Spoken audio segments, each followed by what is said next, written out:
Bienvenue à notre émission spéciale intitulée Vie transformée. Je suis Andy Alassou et je suis pasteur à l'église évangélique de Saint-Germain-en-Laye.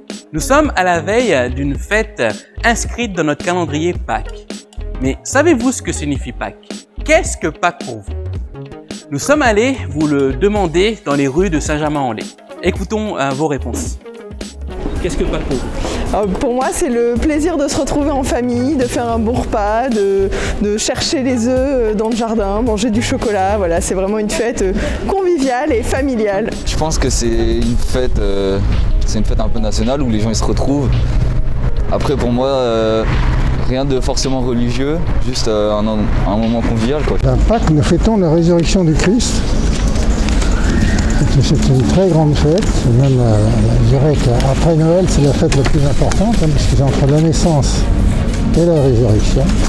Pâques pour moi c'est une fête qu'on fête en avril, c'est le lundi de Pâques, c'est les chocolats, c'est la cloche de Pâques, aller chercher des chocolats dans le jardin, ma mère qui cache des chocolats quand j'étais petit, et maintenant moi qui cache un peu des chocolats pour mes petites sœurs et mes petits frères.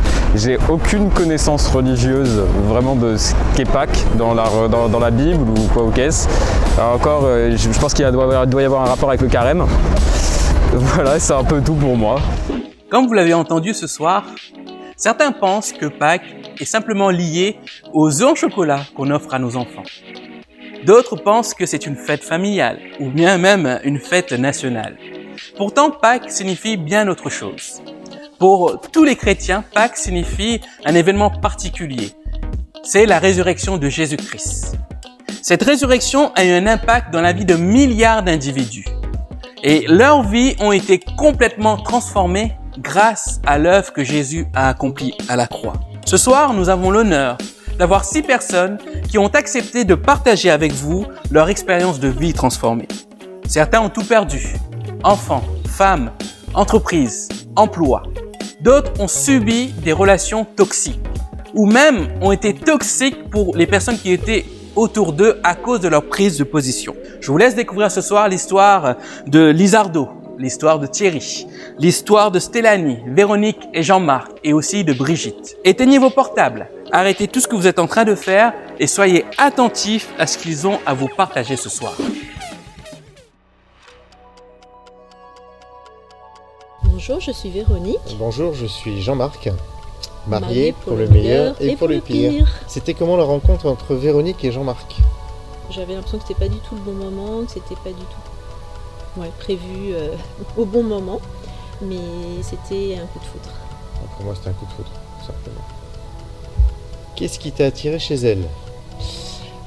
Sa beauté, sa douceur, sa joie. Chacun 3 mots pour évoquer votre parcours de foi. Moi, je dirais le premier, c'est persévérance, espérance et repos. Ouais, c'est la liberté, c'est confiance, ouais, et l'amour. Où est Dieu face à la perte d'un enfant? Oui, effectivement, nous avons perdu notre 2e fille à l'âge de 7 mois. C'était pour nous un drame qui a bouleversé notre vie, notre couple. Donc là, c'était pour nous très difficile. Dieu, à ce moment-là, était pour nous loin et on avait beaucoup de colère et de pourquoi. Ouais, j'irais dans le même sens. Dieu était absent et on était vraiment aigris, on était en colère contre lui et face à la perte de Camille il y a maintenant 22 ans. Et ouais, on était vraiment éloignés de Dieu et ça nous a éloignés aussi de la vie d'église, de la vie des frères et sœurs pendant pas mal d'années. Les épreuves de la vie vous ont-elles rapprochés ou éloignés? Dans un premier temps, elles nous ont éloignés parce que la communication devenait impossible, difficile au début et après presque impossible, on ne se comprenait plus du tout. On était enfermés dans notre douleur et donc ça nous a éloignés. Tout ça, ça représente beaucoup d'années, mais après on a pu abandonner le pourquoi, refaire confiance au Seigneur, revenir parmi nos frères et sœurs à l'église et Dieu a commencé à reconstruire nos vies à ce moment-là. Ouais. éloignés tout d'abord, c'est vrai, et de plus en plus, comme s'il y avait un fossé entre nous, une incompréhension. Et puis Dieu a reconstruit au moment où il y a eu des pardons entre nous qui étaient indispensables. Et là, ça a redémarré, quoi, vraiment une vie à trois, quoi. Véronique, comment ton couple a-t-il résisté dans la tourmente ? Je pense qu'il a été beaucoup malmené. C'est difficile en fait de continuer une vie de couple avec une souffrance que chacun vit un peu différemment. Et je me suis rendu compte que c'était presque, sans Dieu, c'était presque impossible. En fait, il nous a gardés, même dans les moments les plus difficiles. Même si on pensait qu'il était loin, en fait, il était là. Et il a mis des personnes sur notre route. Il a fait en sorte qu'on ne perde pas pied jusqu'à ce qu'il reconstruise vraiment notre vie de couple de façon plus forte. Maintenant, on est vraiment sensible à notre vie de couple et notre couple est devenu plus fort. Jean-Marc, quel est ton secret pour reconstruire sur un champ de ruines ? M'appuyer sur Dieu en tout temps. Je crois que par soi-même on n'arrive à rien, si ce n'est plutôt détruire. Mais avec lui on peut tout, vraiment tout. Jean-Marc, entre fortuné et modeste, quel est ton choix ? Sans hésiter modeste. Parce que en fait j'ai été entrepreneur mais j'ai entraîné ma famille vraiment dans une déroute financière avec des dettes et Dieu a pu nous permettre vraiment par miracle de nous faire redémarrer sans aucune dette aujourd'hui et avec certes des revenus moindres mais on a beaucoup plus aujourd'hui avec moins et ouais, donc modeste, voilà. Véronique, si je te dis confiance, c'est vraiment confiance en Dieu. Je veux même rebondir sur la question d'avant parce que quand on était dans les problèmes de dette, vraiment des sommes à rembourser, on se demandait comment on allait pouvoir s'en sortir. Voir que Dieu ne nous avait pas abandonnés, qu'un jour on a reçu comme ça dans notre boîte aux lettres un chèque de 2 000 €. C'était un don donc, de frères et sœurs qu'on connaissait mais qui n'étaient pas forcément des amis mais qu'on connaissait et qui Dieu avait mis sur leur cœur de nous aider. D'ailleurs ils sont partis de l'église après, on les a pas revus mais à ce moment-là pour nous c'était tellement précieux, on a été tellement encouragés par ce geste. Et ça nous a beaucoup touchés. C'était au moment où on devait justement cette somme aux impôts et c'était exactement cette somme. Elle est arrivée à ce moment-là et pour nous c'était vraiment merveilleux. On avait presque les larmes aux yeux et du coup c'est comment dire en fait aussi ce geste que ces frères et sœurs ont fait, ça nous a beaucoup enseigné pour nous après par rapport à la générosité. C'était incroyable. Pour moi la confiance c'était aussi par rapport à ça que Dieu il nous a jamais abandonnés. Dieu est bon en tout temps.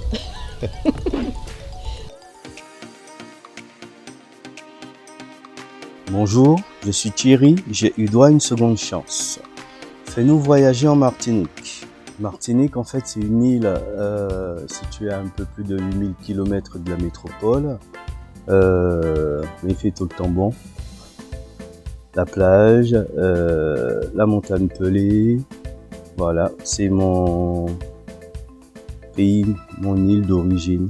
T'as l'année 2000 que les autres n'ont pas. Mais l'année 2000 pour moi c'est mon arrivée en métropole, période pendant laquelle en fait j'ai abandonné un poste que j'avais autrefois d'éducateur sportif pour venir sur la métropole afin de trouver une stabilité on va dire professionnelle parce que c'était pas trop fiable en fait, je dirais le poste que j'avais aux Antilles. Donc c'était l'année du changement. Il paraît que devenir chrétien, c'est vivre la vie en rose. Je voudrais bien que ce soit totalement vrai, mais devenir chrétien ne veut pas dire qu'on n'aura pas de difficultés, on n'aura pas de souffrance en fait. Je pense qu'aussi c'est ce point-là j'appuie dessus parce que ça a été ma déception par rapport à ma conversion. C'est-à-dire que malheureusement, trop souvent, on a tendance à exhorter, en donnant et en montrant que le positif, sans parler de ce qui peut arriver, qui peut faire mal, du négatif en fait. Et oui, ça a été un beau changement, ça a amené une paix en moi de découvrir le Seigneur. Je dirais que de toute ma vie, ma jeunesse, c'est ce qui me manquait. j'aurais voulu et clairement j'aurais préféré l'avoir connu beaucoup plus tôt, mais j'étais plutôt bloqué comme par tradition aux Antilles dans le catholicisme, voilà. Donc ma relation n'était pas avec le Seigneur comme elle est aujourd'hui, comme elle a pu évoluer aujourd'hui. Que dis-tu à une personne qui fait le choix de croire en Jésus et le suivre? J'encourage cette personne. Clairement, je lui dis de ne jamais se détourner de Jésus dans les joies comme dans les pleurs, quelles que soient les difficultés. Il ne faut pas se détourner de lui. Il ne faut pas non plus prendre Jésus comme étant comme si on va dans un supermarché. On y va qu'occasionnellement lorsqu'on a besoin de choses et puis bon, lorsqu'on se dit qu'on a obtenu ce qu'on voulait, bon, on repart, on le quitte. Non. Lorsqu'on marche avec Jésus, on marche avec lui sérieusement, pardon. On le suit, on le respecte, on se confie à lui. Il est la solution à toute chose. À quel personnage biblique t'identifies-tu? Je me suis identifié à un moment donné de ma vie à Job, de par toutes les souffrances, les moqueries, le mépris, comment il a été montré du doigt, les mauvais conseils aussi qu'il pouvait recevoir et le fait qu'il soit resté accroché à Dieu, il ne s'en soit pas détourné. Ce qui est bien aussi lorsqu'on lit en fait son histoire, c'est pas écrit en fait que lorsqu'il s'accrochait à Dieu, c'était dans l'espoir de peut-être montrer aux autres qu'il a raison. Non, c'est parce qu'il aimait Dieu. C'était pas dans l'espoir non plus d'espérer peut-être des bénédictions. Non, c'était parce qu'il aimait Dieu en fait. Et moi, j'ai été beaucoup encouragé durant mes moments difficiles à travers en fait ce qu'il a subi. Et le fait qu'il ait tenu, qu'il n'ait pas lâché, j'ai été encouragé. C'est pourquoi je parle de l'histoire en fait de Job par rapport à mon vécu en fait. Comment on se sent quand la mère de ta fille demande le divorce? C'est un coup de massue parce qu'on s'y attend pas. À plus forte raison lorsqu'on est tous les deux dans le Seigneur, on a tous les deux été baptisés. On veut se croire entre guillemets protégés. On se dit mais non, Dieu ne permettra pas, parce qu'on fait des efforts, parce qu'on le sert. Donc c'était pas évident. C'est pour imaginer en fait, c'est passer d'une position debout à une position carrément à genoux, voire couché, où limite on sent plus ses jambes quoi. Et c'est très compliqué, surtout lorsqu'en plus on est victime. Parce que ceux qui demandent, généralement, ils se sentent toujours forts. Parce que lorsqu'ils demandent, ils ont peut-être déjà programmé la suite de leur vie. Mais lorsqu'on subit ce genre de choses, nous, on n'a rien programmé. On ne fait qu'encaisser, on prend les coups, on attend et on cherche des solutions. J'étais complètement à terre, découragé, triste, déstabilisé, dans le doute. Parce qu'inévitablement, on est dans le doute, on se remet en question. Ton meilleur conseil pour quelqu'un qui vit une division dans sa maison, de chercher la volonté de Dieu, s'accrocher à Dieu, prier sans cesse. Si on a à cœur de jeûner ou quel que soit là où le Seigneur en fait il nous oriente, faire les efforts qu'il demande, mais rester accroché à lui. À quel moment t'es-tu dit j'ai le droit de fonder une nouvelle famille? J'ai pas du tout pensé à fonder une nouvelle famille. C'est-à-dire que dans la situation, il fallait qu'il y ait des priorités. Ma priorité était que je passe de la position couchée à pleurer tout le temps, à m'apitoyer sur mon sort, à une position debout pour pouvoir être là pour ma fille, qui elle avait inévitablement besoin de moi, et pour pouvoir aussi rester dans le Seigneur et continuer d'aller prier, continuer de méditer sa parole, continuer de le chercher. Dieu, il avait un autre plan en fait pour moi. Son plan a été que petit à petit en fait, alors que je connaissais déjà mon épouse d'aujourd'hui, mais qui était une amie, qu'on discute beaucoup, qu'elle me présente sa famille, qu'on se rapproche et un jour venu qu'on se marie, voilà. Et ce qui est bien, c'est que toute sa famille justement prie aussi et ça a été une belle bénédiction quand même de pouvoir me retrouver dans cette famille en fait aujourd'hui. Que Dieu m'ait ouvert en fait cette nouvelle porte. Que signifie pour toi avoir une seconde chance? Par rapport à tout ça, en fait, je dirais que Dieu m'a sorti de la boue pour m'amener à la lumière avec un environnement, je dirais, qui est autre et qui n'avait pas été choisi par moi, justement. C'est peut-être la mentor, on va dire, au commencement. Voilà, il a permis que je sorte d'une période difficile et compliquée pendant laquelle j'avais l'impression de voir carrément à peine à 1 mètre, quoi. Je voyais pas plus loin, j'essayais même pas d'imaginer le futur. Et alors que je ne pensais pas me remarier, refonder une famille, ben, il m'a prouvé le contraire, donc il m'a offert une seconde chance.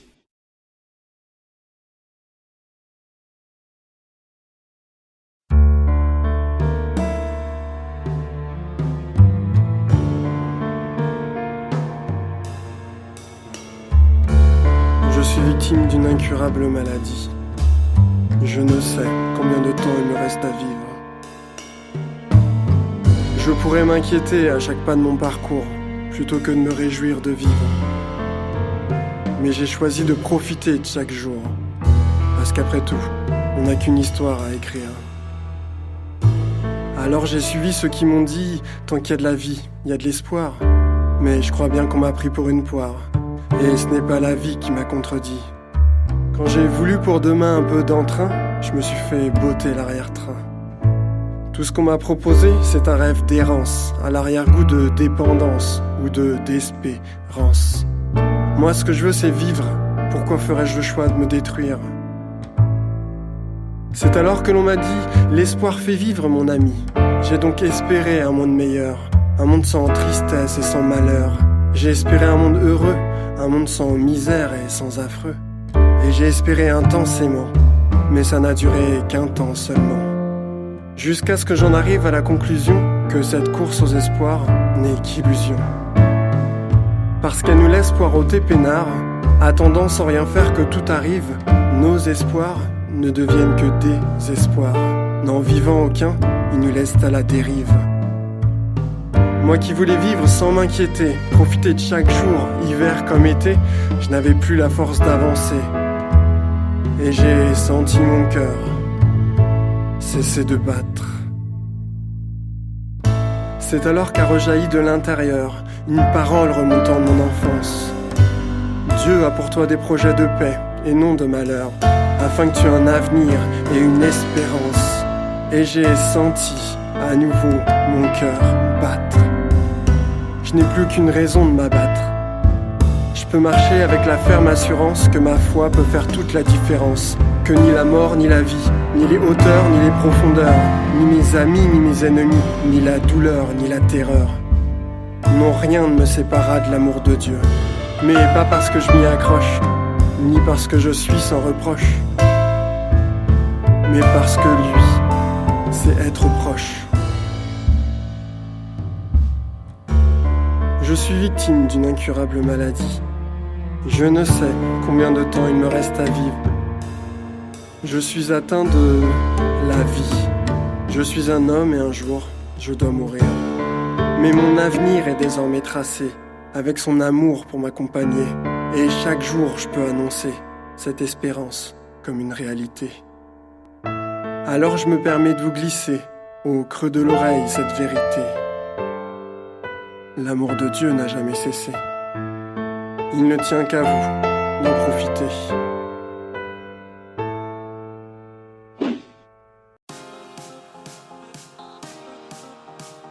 Bonjour, je suis Lissardo. Aujourd'hui, je vis le succès selon Dieu. Adolescent, quel est ton rêve? Bon, pour moi, comme n'importe quel adolescent, je n'avais pas vraiment clair, je ne voyais pas clair qu'est-ce qui serait mon avenir, mais je rêvais toujours, bien sûr, avoir des succès, avoir de l'argent et pouvoir me faire plaisir. en regardant ce qui se passait dans le monde. Pour toi, la foi, c'est une histoire personnelle ou une histoire de famille?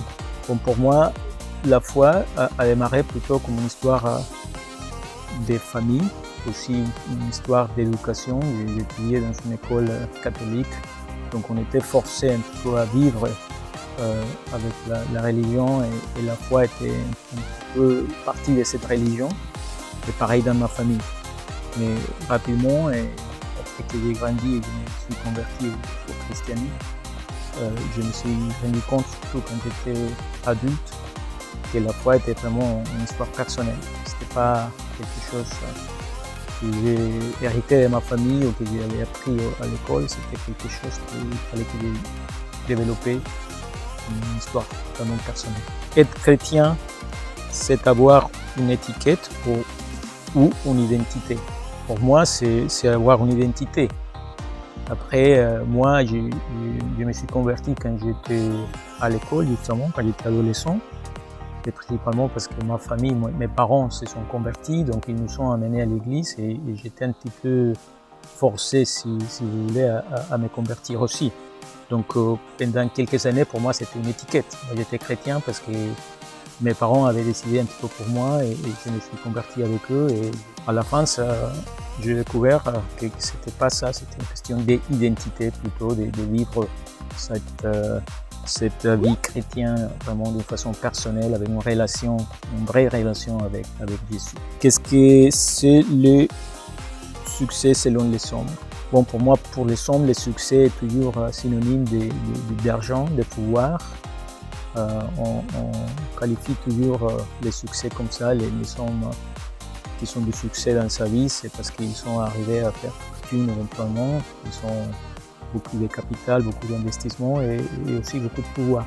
Ça, c'est la caractéristique qu'on voit par rapport à ça dans le monde. Mais j'ai découvert dans ma vie que les succès, on le vit seulement quand on est vraiment conscient que c'est Dieu, c'est lui qui pourvoit. Et ça peu importe l'argent, ça peu importe le travail, ça peu importe les biens qu'on puisse avoir. Quel est le pire échec dans ta vie? Donc pour moi, c'est peut-être les temps passés entre le moment que je me suis converti et le moment que j'ai vraiment transformé ma vie. Et j'ai vraiment me suis rendu compte que l'important de cette conversion, c'était pas l'effet de se convertir et avoir cette étiquette de chrétien, c'était arriver à avoir cette relation directe, personnelle avec Jésus, avec Dieu.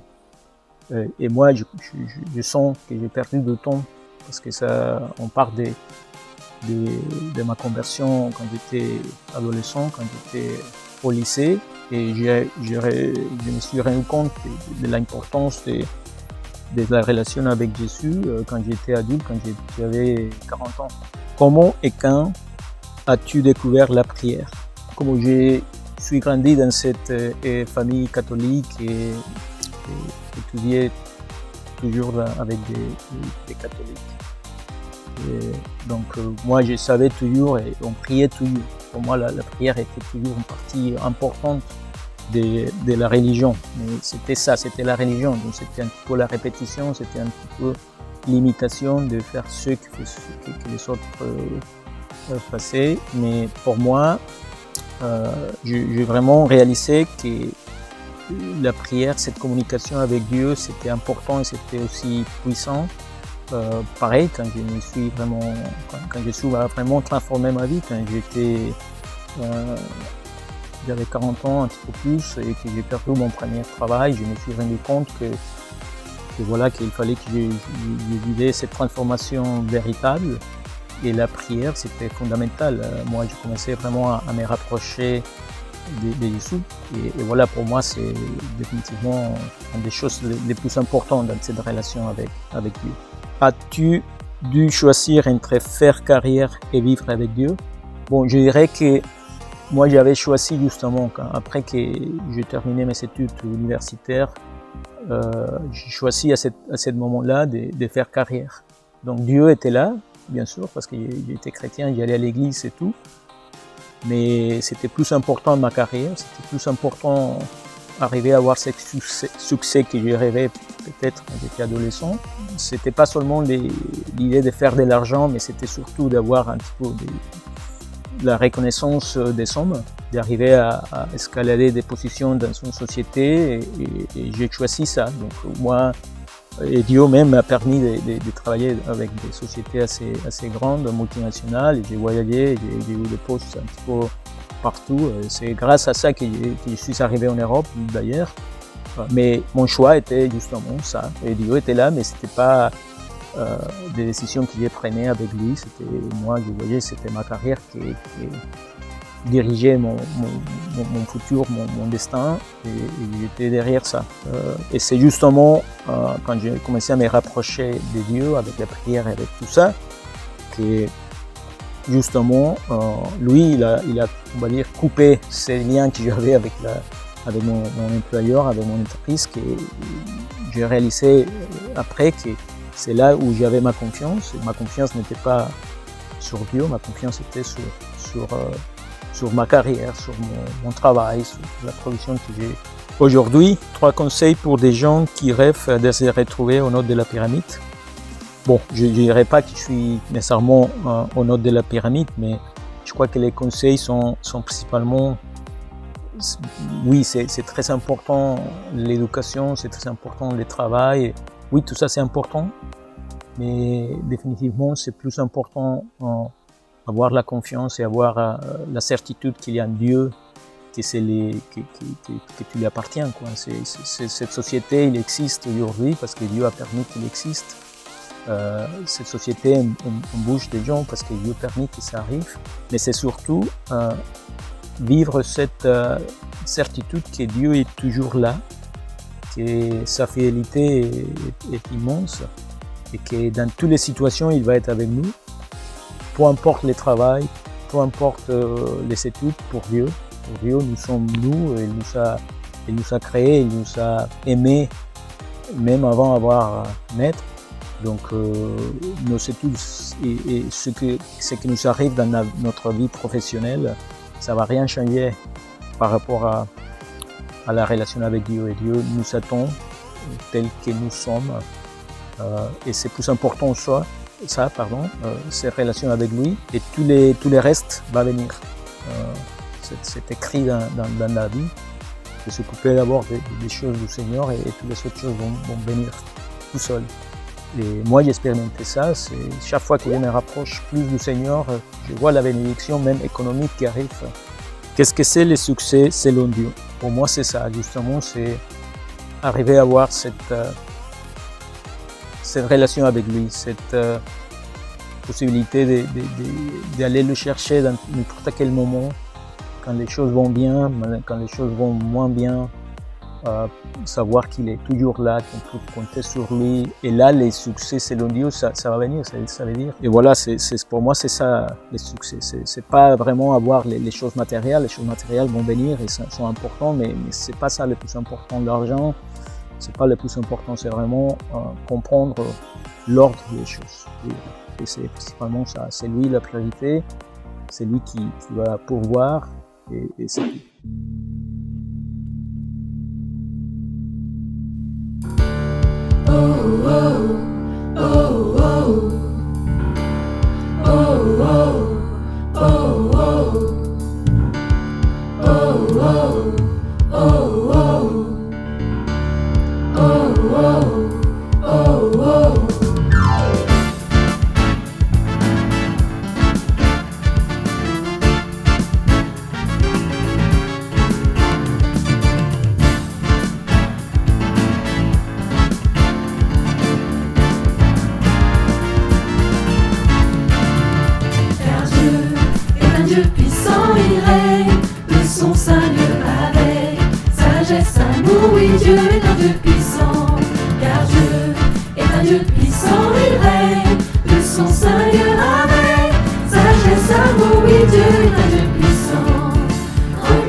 il règne, il règne, il règne, il règne, il règne,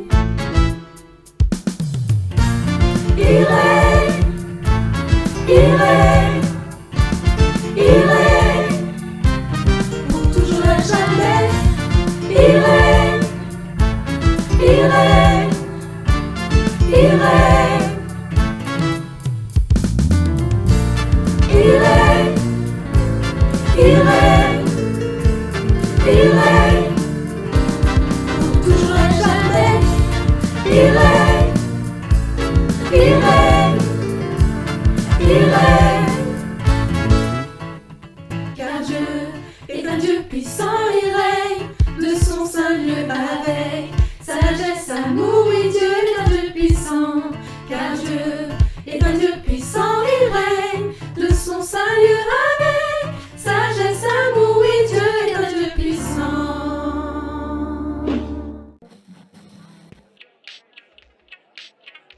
Bonjour, je suis Brigitte et je suis à votre écoute contre l'injustice. Révolutionnaire ou pacifiste? Avant, révolutionnaire. Désormais, pacifiste. Quelle est la pire injustice que tu aies connue? La pire injustice, c'est de tout donner à quelqu'un qui a déjà tout. Enfant, ta relation avec Dieu est plutôt en conflit ou en discussion? Enfant, j'étais plutôt en conflit avec Dieu. Pour moi, il nous avait abandonnés avec tout ce qui se passait dans le monde. Donc pour moi, il nous avait abandonnés. Quel déclic dans ta vie pour reconnaître l'amour de Dieu pour toi? Le déclic s'est fait lorsque je suis rentrée dans une église et à ce moment-là, j'ai senti l'amour et une présence très forte, surnaturelle. Et c'est le déclic qui m'a poussée vers Dieu. Quel est ton ressenti face à l'injustice? Mon ressenti face à l'injustice avant, c'était je voulais faire justice moi-même et désormais je préfère parler à l'autre, être à l'écoute de l'autre parce que s'il est comme ça, c'est qu'il a des problèmes aussi. Comment on se sent quand on passe de la violence à la paix? Apaisé. 3 mots pour décrire le regard de Brigitte sur les autres sans Dieu. Seul, perdu, errant. 3 mots pour décrire le regard sur les autres avec Dieu. Aimé, guidé, soutenu. Une bonne raison pour garder son calme quand on vit l'injustice. On est apaisé et on est à l'écoute de l'autre. Qu'est-ce qui fait de toi une femme heureuse? J'ai Dieu dans ma vie.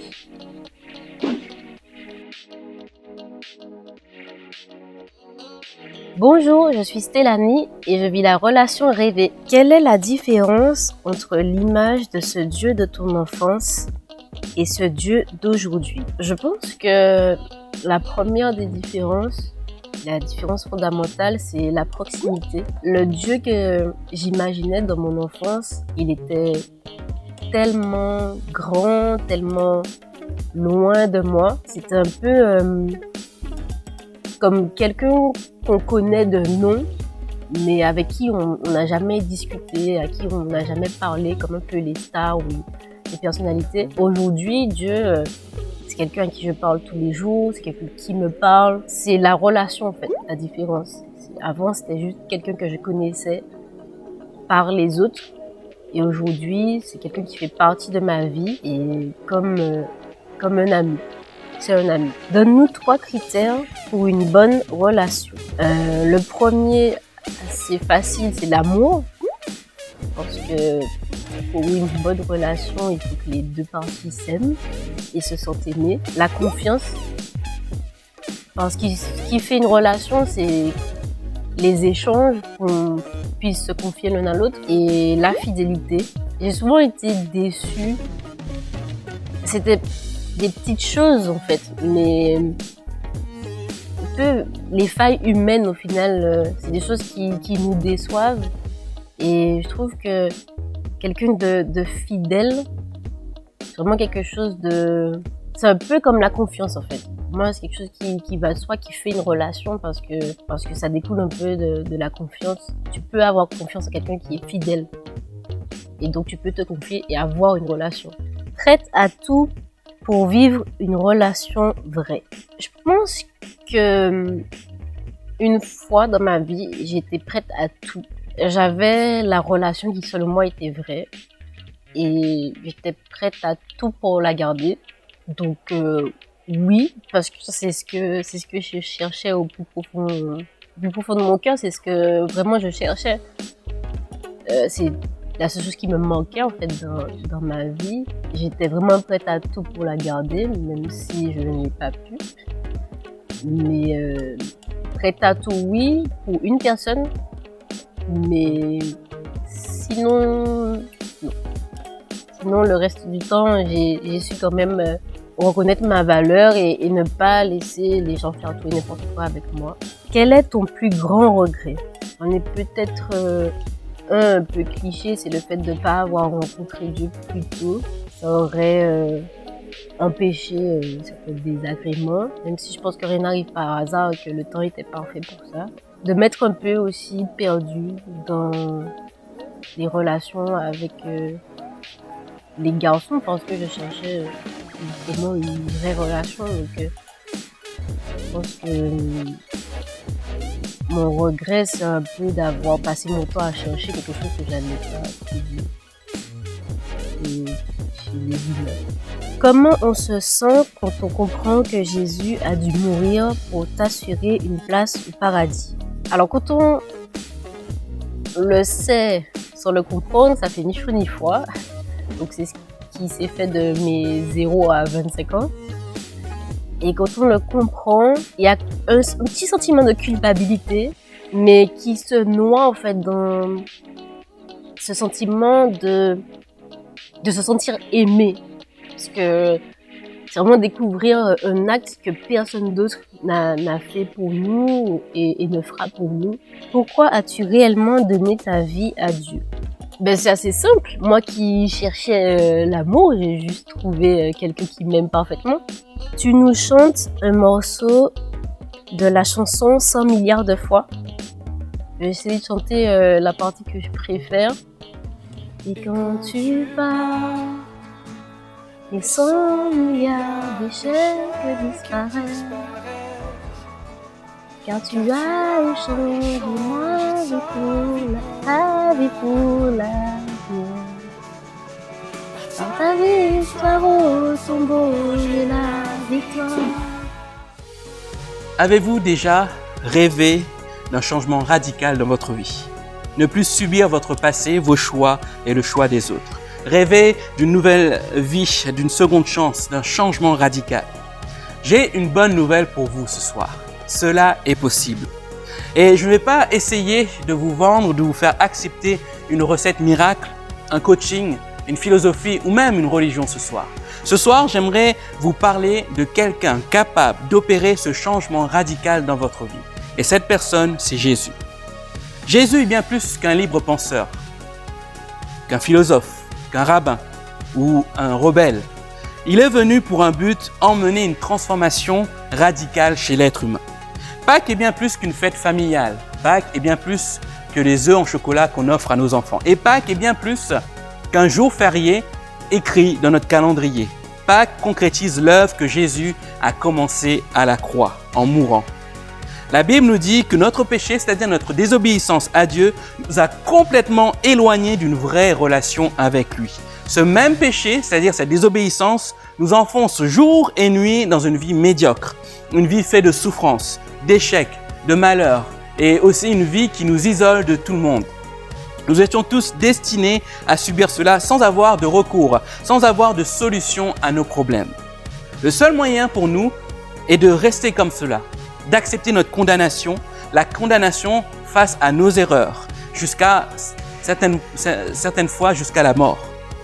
Mais c'est sans compter sur l'amour de Dieu. La Bible nous dit que Dieu est amour. Il est l'essence même de l'amour. En tant que tel, il ne pouvait voir sa création subir cette condamnation sans même agir. C'est pour cela qu'il décida d'envoyer son propre Fils unique prendre notre place à la croix. Il a subi cette condamnation que nous devions subir. C'est le sens de sa condamnation à la croix. Alors que tous croyaient que tout était perdu, qu'il avait perdu, Jésus, lui, ne faisait qu'accomplir le plan de Dieu. Et parce qu'il est le Fils de Dieu, il ne pouvait pas simplement mourir. La mort n'a pu le retenir. La Bible nous dit que le 3e jour, après sa condamnation, il revient à la vie. C'est ce qu'on appelle la résurrection. Cette étape scelle son action en indiquant qu'il est le Tout-Puissant pour intervenir, parce que la mort même n'a pu le retenir, n'a pu avoir d'effet sur lui. Alors que nous, la mort nous emmène à une étape ultime et l'étape finale pour nous, êtres humains. Jésus, lui, la mort n'a pu le retenir, n'a pu le maintenir dans cette condition parce qu'il est le Dieu Tout-Puissant. Et parce qu'il est ce Dieu Tout-Puissant, il est capable de changer nos vies et nous emmener dans une vie transformée radicalement.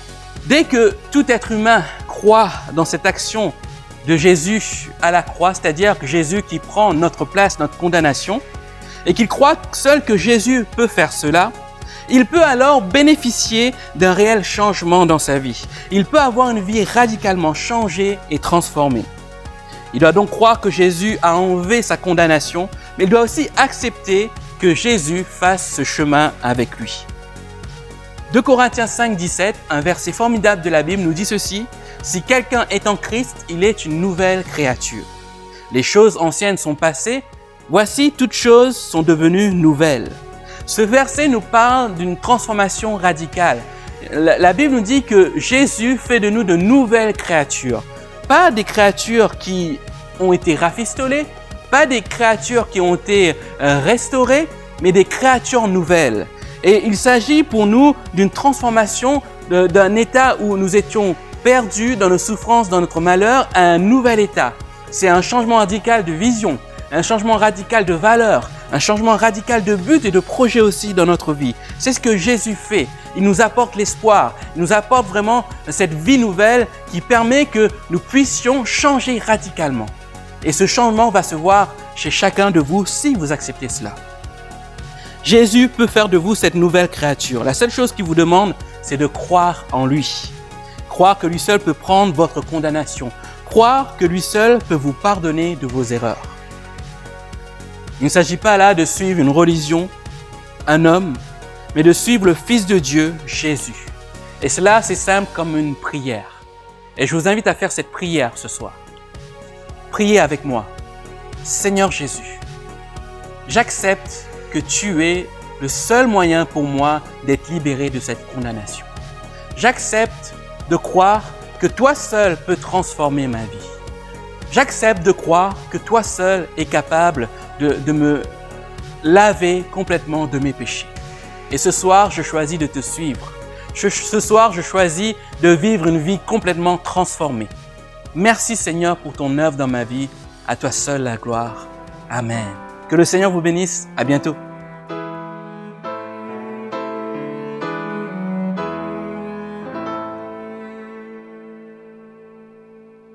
Dieu en a eu marre que les hommes croient qu'ils pouvaient faire de leur vie n'importe quoi. Il a voulu que cela cesse, que l'on tente de l'amadouer d'une caresse en respectant quelques rites, quelques lignes de bonne conduite. Il avait donné des commandements pour notre épanouissement, mais on a détourné le texte pour n'en faire que des prétextes. Il a donc mis fin à tout ça en envoyant son Fils sur la croix, afin qu'il n'y ait plus d'excuses, plus de malice ni de ruse. Ce n'est plus ce que l'on fera qui nous aidera ou nous sauvera, mais ce qu'il a accompli sur ce bois, pour qu'il ne reste à l'homme que la foi. Jésus a manifesté l'amour de Dieu en guérissant des infirmes, des boiteux, en nourrissant les uns, délivrant les autres et même en pardonnant les fautes. Il a fait des miracles dans les vies. Beaucoup ont cru en lui, ils l'ont suivi. Tellement de gens ont été changés, tellement de cœurs ont été soulagés. Même des brigands ont cru et ont été sauvés. Et pourtant d'autres l'ont insulté, dédaigné. Ils ont craché sur lui, sur son nom et se sont moqués. Ils ont même refusé le salut qu'il leur donnait.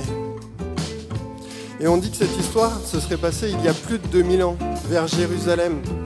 Mais pas tout à fait. Tout s'est passé hier, un peu partout sur la terre. Certains l'ont rejeté, quand d'autres l'insultèrent.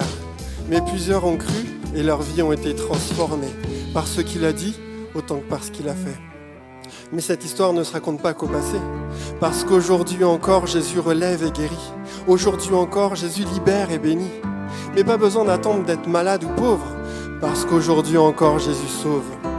Il n'y a qu'à l'aimer sans détour pour recevoir la vraie vie en retour. Il n'y a pas à lui plaire, ni même à se justifier. Il n'y a qu'à l'accepter et juste s'y fier. On est gracié parce que ça gracié. Ça paraît trop facile, je sais, mais maintenant, il n'y a plus d'excuses, plus de malice ni de ruse. Car le Fils de Dieu est venu, il a vécu, il a vaincu. Bon, c'était il y a plus de 2000 ans, j'avoue, mais c'est aujourd'hui qu'il nous donne rendez-vous.